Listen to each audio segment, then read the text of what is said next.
rien manquer, abonnez-vous maintenant. And Rwanda would like to have our neighbor to take privilege of the peaceful solutions of the conflict. Thank you so much, Excellency. Merci beaucoup. Vous auriez pu parler en français aussi. Mais je parle et j'entends l'anglais.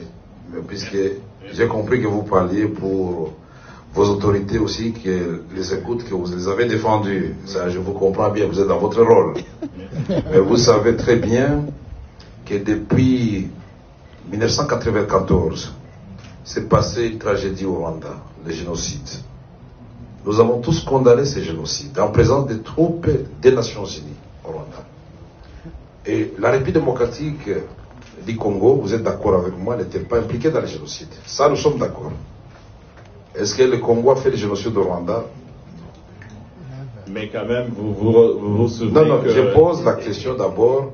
Se souvenir, c'est autre chose. Je dis, est-ce qu'au déclenchement du génocide, la République démocratique du Congo était au Rwanda? C'est non. Et c'est au contraire... La force congolaise n'a pas été aux côtés des génocidaires avant? Non, vous savez que quand vous parlez... S'il vous plaît. Excellent. Vous savez que quand vous parliez, je vous laisse... Non, please. C'est très intéressant, madame. Vous avez peur de quoi? La vérité est claire, pas comme l'eau des roches. Tout le monde sait très bien que le Congo est victime de sa politique de l'hospitalité.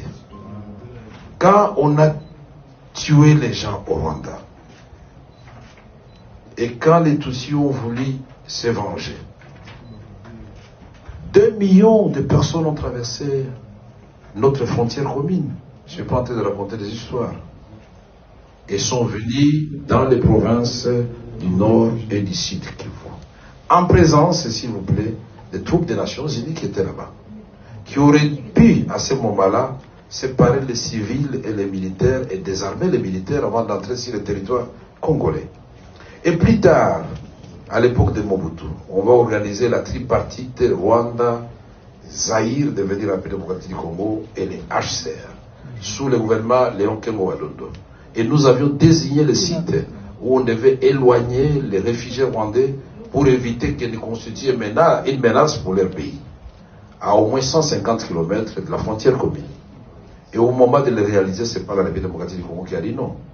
Et après, vous avez pris le prétexte, puisque vous avez hébergé les Hutus chez vous, c'est une menace contre nous, et donc, une guerre des agendas. Vous allez recruter Laurent Désiré Kabila d'heureuse mémoire. Laissez-moi terminer, vous avez parlé, ça c'est la technique de chez vous, laissez-moi terminer. Il faut savoir écouter, je vous donnerai le temps, vous allez parler. Si vous n'avez pas peur de la vérité, laissez-moi éclairer l'assistance. Je termine, je vous promets, vous aurez la parole encore. Merci, laissez-moi terminer. Alors, vous avez pris prétexte du fait que, soi-disant, une catégorie des Congolais n'était pas suffisamment représentée dans les institutions. Les Banyamulenge, qui sont des Tutsis. Mais alors qu'en ce moment-là, paradoxalement, les ministres des Affaires étrangères, c'était Bizimakara et les Tutsis. Et je peux vous citer, la liste est longue. Tous les services de sécurité, c'était les Tutsis. Les chefs d'état-major général de l'armée congolaise, non seulement Tutsis, mais du Rwanda, James Kabarebe. Qui peut être aussi généreux pour prendre un ressortissant voisin pour en faire son chef d'état-major général? Vous ne trouvez pas que le Congo était très gentil et très généreux et victime de sa générosité? Et en 98, le 27 juillet 1998, quand Laurent Désiré Kabila, lassé, la population lassée par des violations à répétition des droits de l'homme, des soldats rwandais qui avaient accompagné les forces de libération, il devait faire un choix. Ou il est du côté du peuple, ou il demande aux officiers et soldats rwandais et ougandais de rentrer chez eux. Le 27 juillet 1998, il a fait le choix du Congo. Et comme par hasard, le 2 août 1998, nous sommes envahis par le Rwanda et l'Ouganda.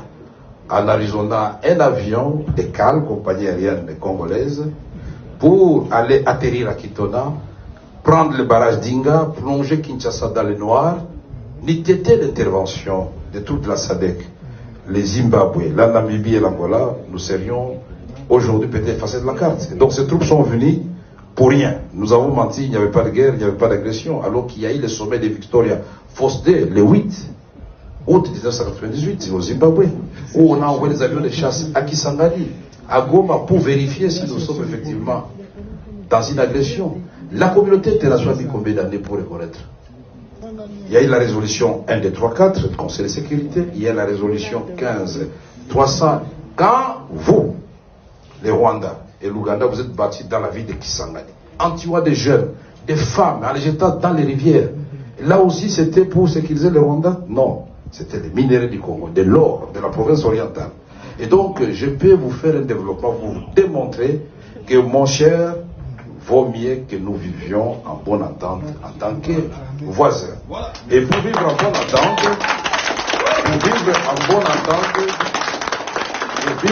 entente, nous devons nous dire la vérité. La vérité n'a pas de lieu ni de temps. S'il faut dire la vérité en Inde, à l'occasion de ce conclave, il faut dire la vérité. Et vous voyez que des chocs des idées va jaillir la lumière. Je pense qu'en partant, vous aurez un message pour vos autorités pour dire que les Congolais veulent la paix. Mais qui veut la paix prépare la guerre, puisqu'ils n'auront pas accepté que vous puissiez nous envahir. Thank you very much. Thank you very much. Faisons le développement, ne faisons pas la guerre. Développons la sous-région ensemble. Et pour ce qui se passe maintenant, pour terminer, les M23. On avait commencé d'abord par les RCD Goma, les MLC. Et l'Ouganda soutenait les MLC, les Rwandais soutenaient les RCD, c'est évident. Parce que nous avons eu l'accord de Sun City le 17 novembre 2002, devant tous les chefs d'État africains et la communauté internationale européenne.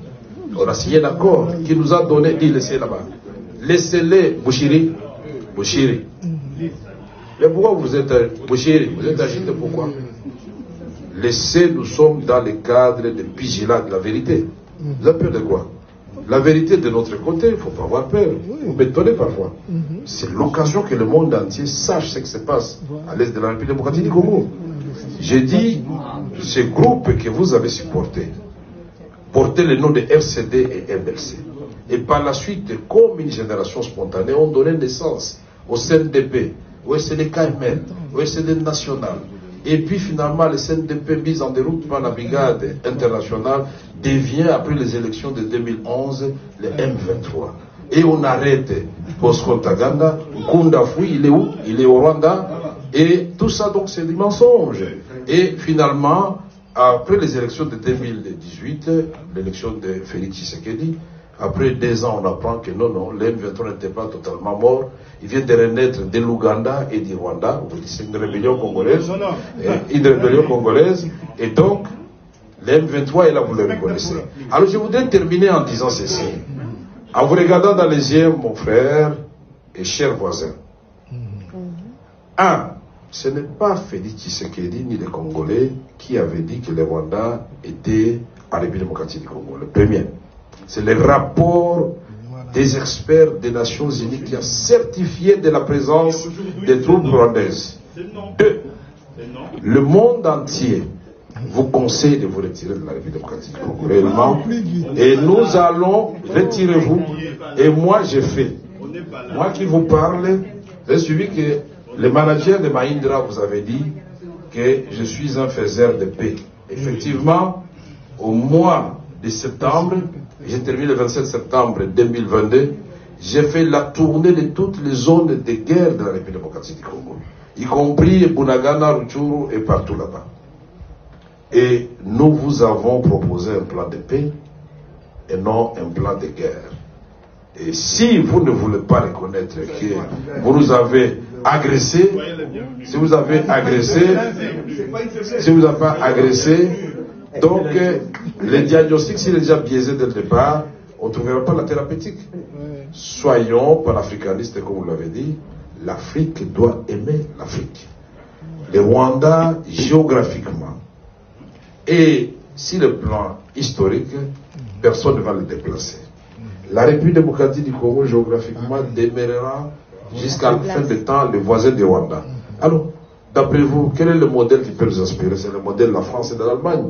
Ils se sont fait la guerre pendant longtemps. Aujourd'hui, ils sont devenus des complices dans le cadre de l'Union européenne. Vous ne voulez pas ça, vous continuez à dire que vous n'êtes pas chez nous.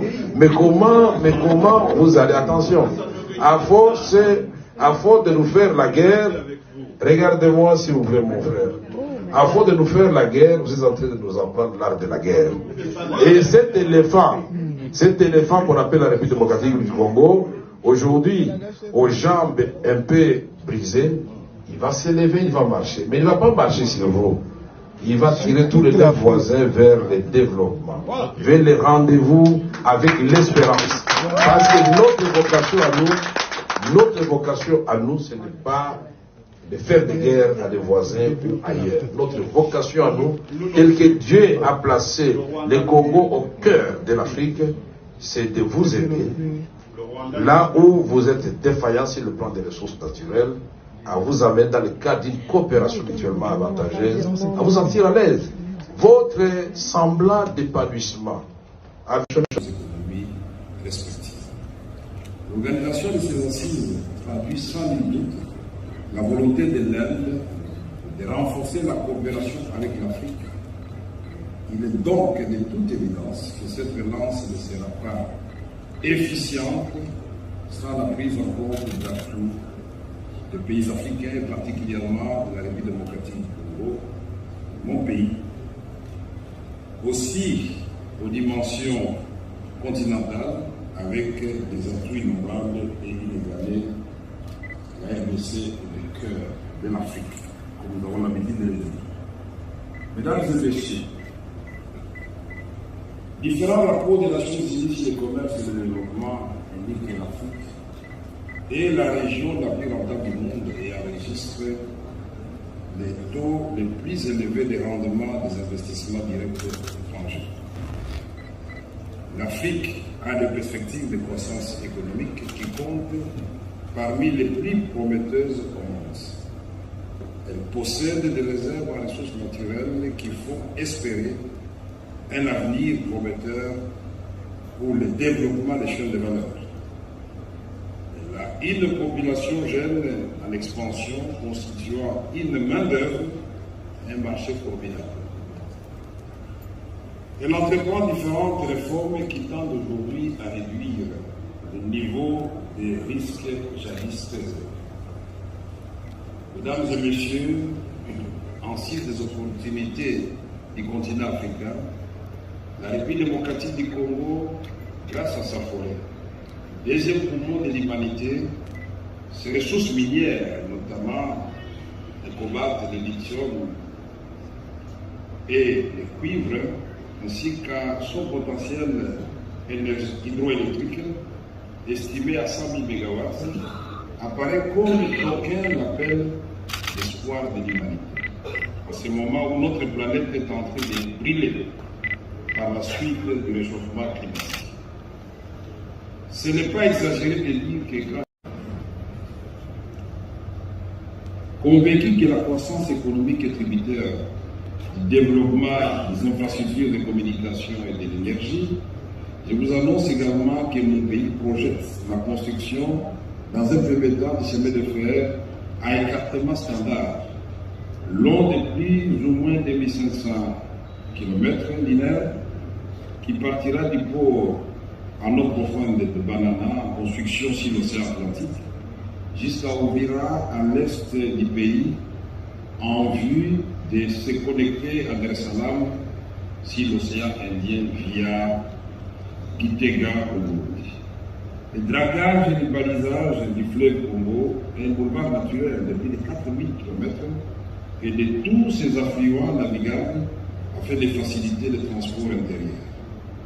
La réhabilitation de la voie ferrée existante, la construction et la réhabilitation des routes d'intérêt national, les investissements dans l'agriculture.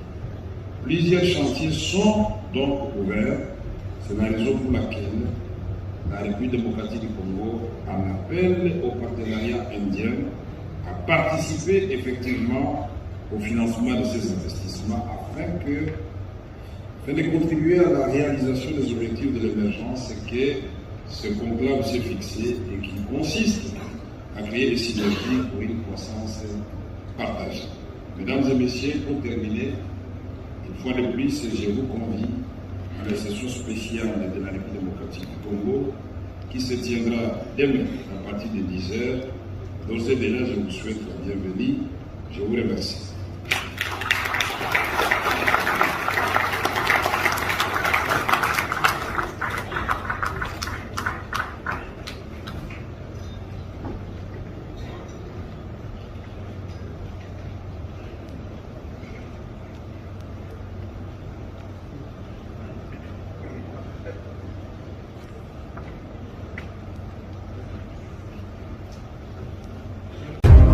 Pour ne rien manquer, abonnez-vous maintenant.